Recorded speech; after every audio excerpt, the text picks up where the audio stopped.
नाशिकमधील भोंदू ज्योतिषी अशोक खरात याच्यावर लैंगिक छळाचे शोषणाचे आरोप करण्यात आले असून त्याला बेड्या ठोकून अटक करण्यात आली आहे।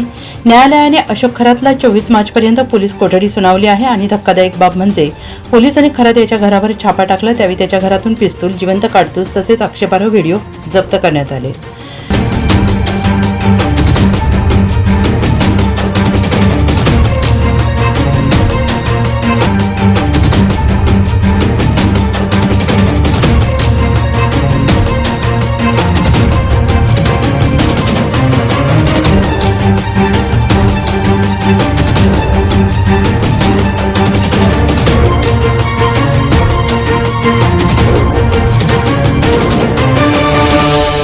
नाशिक कॅप्टन खरात प्रकरणी एसआयटी प्रमुख तेजस्विनी सातपुते यांची नाशिक दलातील वरिष्ठ अधिकारी क्राईम ब्रांच युनिट 1 आणि 2 यांच्यासोबत बैठक सुरू।